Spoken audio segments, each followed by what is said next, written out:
get my iPad space up here. Okay, I'm going to be continuing on my videos on Nietzsche's Thus books of Zarathustra.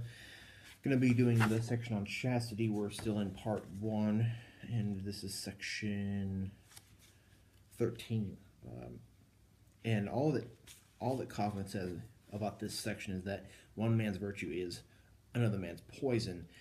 And that, I think, is the best way to sum up this whole thing, because he talks about chastity. Now, chastity is basically referring to it's basically a virtue, of not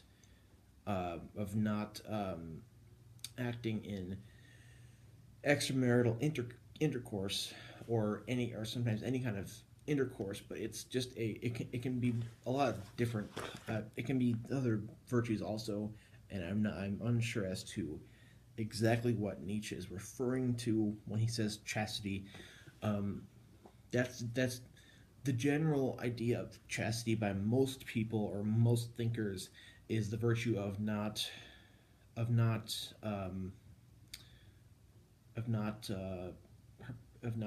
participating in extramarital intercourse. But this is a virtue that is usually held up by many. At least that's what I want to get across for our current purposes. Mud is at the bottom of their souls, and woe if their mud also has spirit. Chastity is a virtue in some, but also a vice in many. And how nicely the bitch, which is sensuality, knows how to beg for a piece of spirit who denied a piece of meat. He talks about chastity, and then the bitch, which is sensuality or sensuousness, or sensuality is what it is.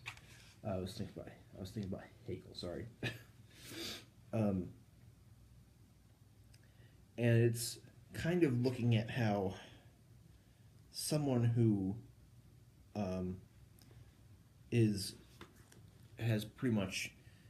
a moral person, someone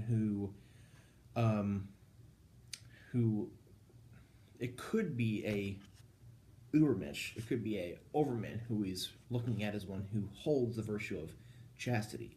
It's a moral person that is above the rest of them, which is most likely the Overman, the one who is above most people or above the masses.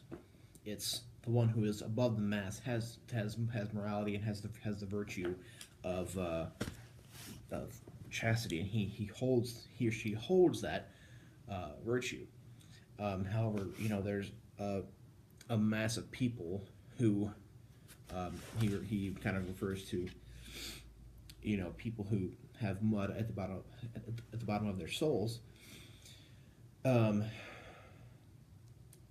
That the virtue of chastity might not be a virtue to them.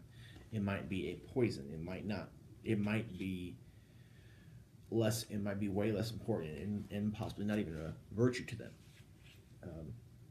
Deal of tragedies and everything that breaks the heart, but I mistrust your bitch. Do I speak of dirty things? That is not the worst that can happen. It is not when truth is dirty, but when it is shallow, that the lover of knowledge is reluctant to step into its waters. Verily, some are chaste through and through. They are gentler of heart, fonder of laughter, and laugh more than you. They laugh at chastity too and ask, "What is chastity? Is chastity not folly? Yet this folly came to us, not we to it. We offered this guest hostile in heart. Now it dwells with us. May it stay as long as it will." Thus spoke Zarathustra.